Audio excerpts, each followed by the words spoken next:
us! You have no right to stop us! Chinese diplomatic staff clashed today with police outside the office of the Chargé d'Affaires of the People's Republic of Red China. The police were called when there was a scuffle between the staff and about 10 Britons.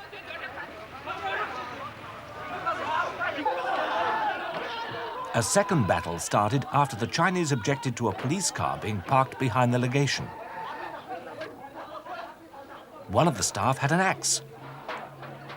Another pointed a gun.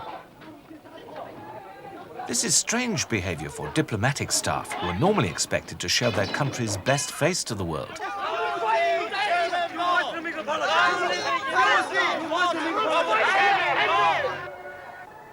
In Hong Kong, the British colony of 4 million Chinese off the southeast coast of China, violent demonstrations like this have been upsetting life here for several months. Many have died. Back in January, in Moscow, Chinese students were stopped from reading aloud Mao Zedong's quotations in front of Lenin's tomb. There were violent clashes with the Soviet police. In Peking, 11 foreign embassies have been attacked, including the Russian embassy filmed here and the British embassy last week. Foreigners have been imprisoned without trial. Nuns have been forced to leave, accused of spying by the Red Guards. A band of them entered the house and they took us prisoners and put us into one room, and then they began to ransack the whole house. Why are the Chinese everywhere behaving in this strange way? Is there a link between all these events? They're all, in fact, shockwaves from a political earthquake which began to shake China last year. It's a huge mass movement called the Great Proletarian Cultural Revolution. It was launched by Chairman Mao himself. His message, it's right to rebel.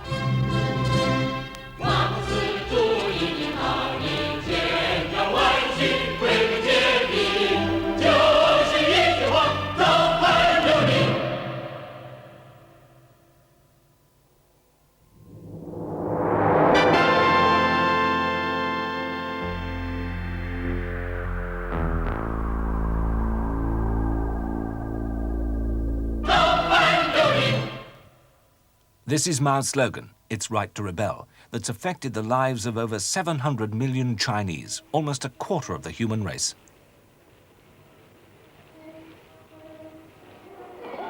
In some ways, this new movement seems to fit a pattern. The Chinese have always responded as a mass to their leaders. One Western writer calls them the blue ants. And we've seen this happen several times since Mao Zedong led the Chinese communists to power in 1949 and proclaimed the new republic.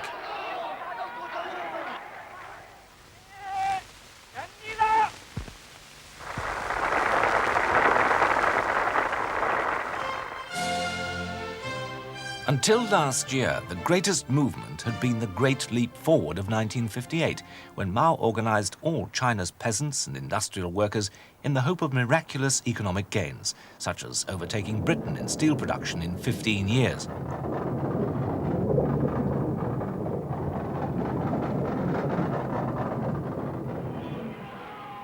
But the Cultural Revolution is greater even than that. Indeed, its scale seems to have taken everyone by surprise. Mao seems to want to change the lives of all the people in every possible way.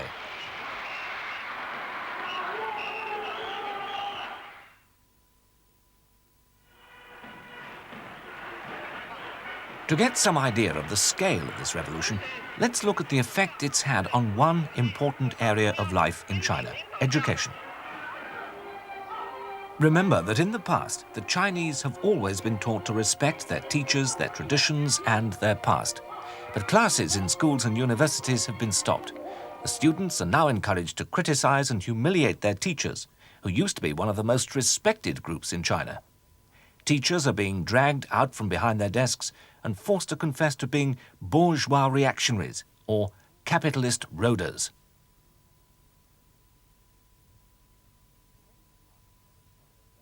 The next target set for China's young people has been the four olds: old thoughts, old culture, old customs, old habits. Everything which Mao believes is holding back China's progress towards true communism. Religious statues have been defaced. Treasures from the past have been destroyed, including millions of books.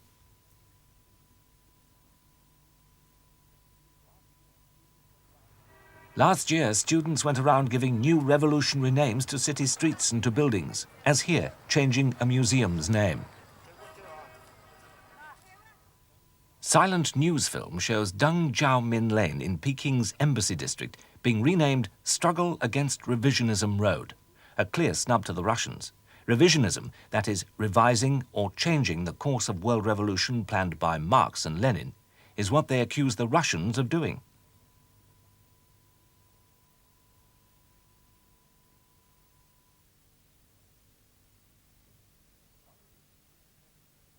One group even suggested to Premier Zhou Enlai that at traffic lights, red should mean go instead of green, because red's a more revolutionary colour. In August last year, the first great rally of young people was held in Peking.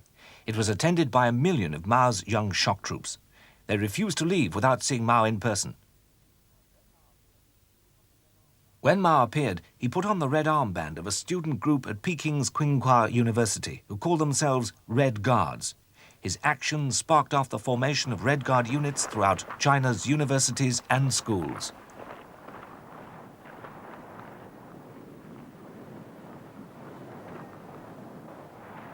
Fired by his slogan, "It's right to rebel," they've put up big Chinese character posters telling of the faults and crimes of party officials. They invade party offices, drag party men out to crown them with dunces' hats, beat them up and put them through mass trials.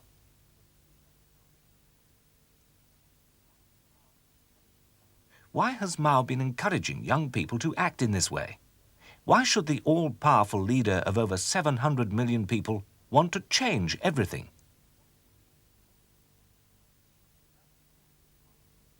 In 1965, Mao wasn't as strong as many in the West believed. His difficulties began in the early 1960s, when the Great Leap Forward first seemed to be failing. The aim had been to expand China's economy. In the countryside, communes containing up to 75,000 people were set up. They run their own collective farms, schools, even hospitals. They're responsible for roads, dams, irrigation schemes. Mao had also planned that the communes should become centres of new industrial growth as well, with backyard furnaces, factories and power stations.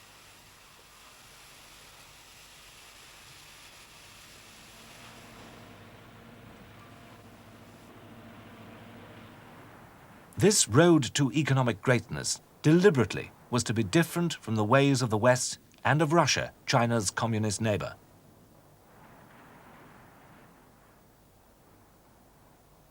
But things went badly wrong. Harvests were bad.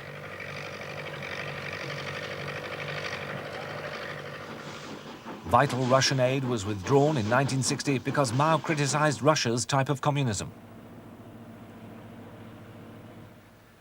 But today, many feel that the whole scheme was too new, too big, and too hard for a poor country.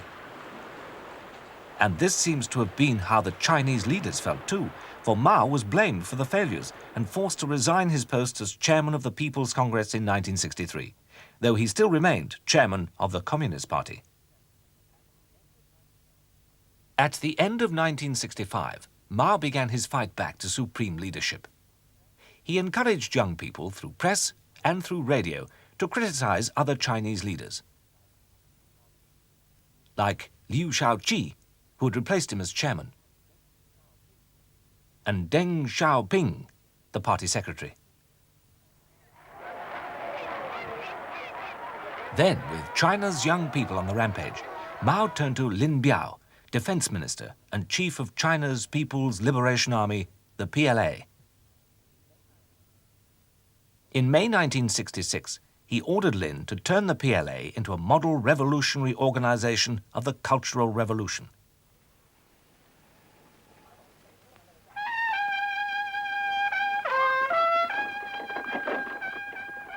The People's Liberation Army was to be an army that not only fights, but takes part in politics and cultural work.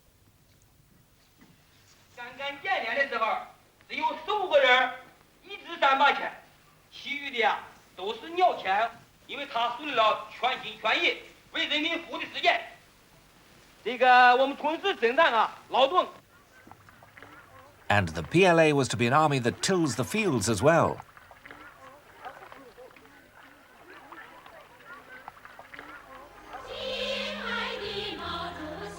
This new move seemed to worry other party leaders like Liu Shaoqi and Deng Xiaoping. It looked as if Mao was starting to depend on the army for support, rather than on the party, that he might even use the army against the party. They were even more worried when also in May last year, Mao condemned representatives of the bourgeoisie who have wormed their way into the party, the government, the army, and cultural circles. Ominously for Liu Shaoqi, the head of state and Mao's chosen successor, Mao added, "Some are still trusted by us and are being trained as our successors. Persons like Khrushchev, who are still close beside us." Khrushchev, the name of the hated Russian leader, is Mao's name for Liu. Following Mao's lead, students at Peking University put up a big character poster which accused the university and party authorities of sabotaging the Cultural Revolution. These posters have become one of the most important ways of telling people what's going on and why. Liu sent work teams all over China, as if trying to stop the Cultural Revolution. For some weeks, it seemed that he might succeed. But Mao was only waiting for his chance. His next move took everyone by surprise and made headlines around the world. On July the 16th last year, at the age of 72, Mao went for a 9-mile swim in the fast-flowing river Yangtze. He was the center of a huge water spectacular in which thousands of young people took part. This swim was a signal from Mao to the youth of China that he was fit and ready to plunge into the Cultural Revolution with them. Mao now pushed the party into dismissing Liu. In his place, Lin Biao, Mao's most loyal supporter, was promoted. The work teams were recalled. The Cultural Revolution seemed safe, with power in the hands of Mao, Lin Biao, and the small Cultural Revolution group, including Mao's wife, Jiang Qing. They called all those inside and outside the party who opposed the Cultural Revolution bourgeois reactionaries, in effect, enemies of the party and true communism, and especially enemies of Mao.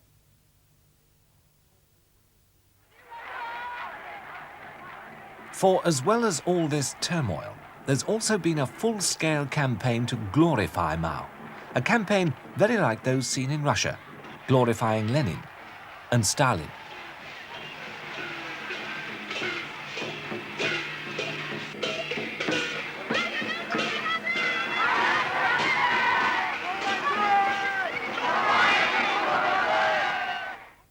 The campaign was organized by Lin Biao. He said, "Mao Zedong is our party's greatest leader, and his every word sets a standard for us. Mao Zedong is the greatest man in our country and the whole world." Lin also published a little red book of quotations from Mao's writings, which are shown as the key to all life's problems. Millions upon millions of the little red book have been printed. It's become the Bible and symbol of the Cultural Revolution. Is this personality cult of Mao what it's all really been about?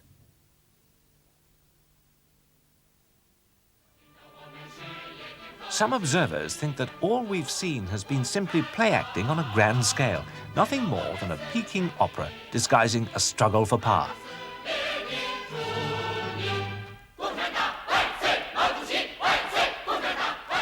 Others feel that Mao sees himself as a new Lenin, a new leader of world communism.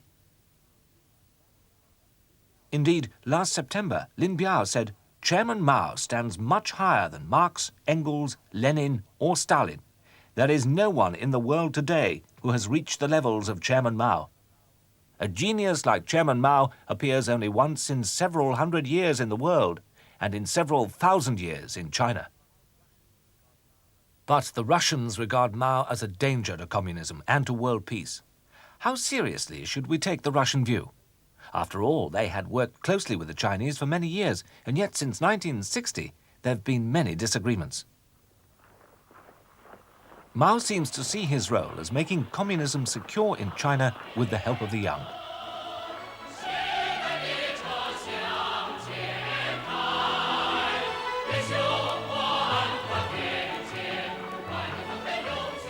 When he fades from the scene, Mao doesn't want to leave China in the hands of bureaucrats who've passed exams to get their comfortable desk jobs and have never got their hands dirty with manual work.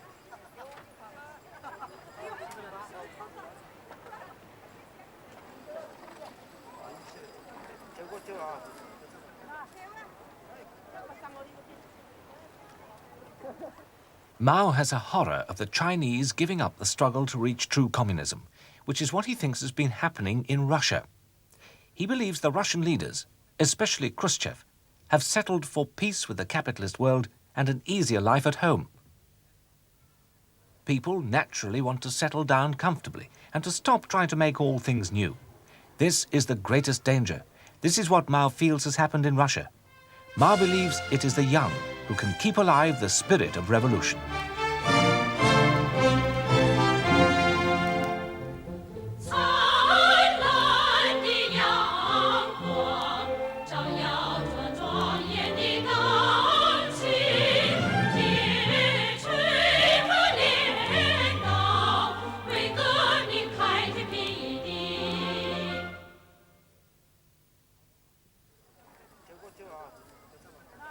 However we try to understand what's been happening in China, Mao's next move has been the most amazing of his career.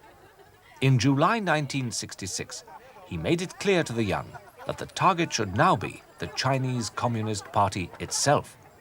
He told the party's Central Committee, "Young people are the main force of the Cultural Revolution. They will lead this revolution over your heads if necessary. You must be prepared for this."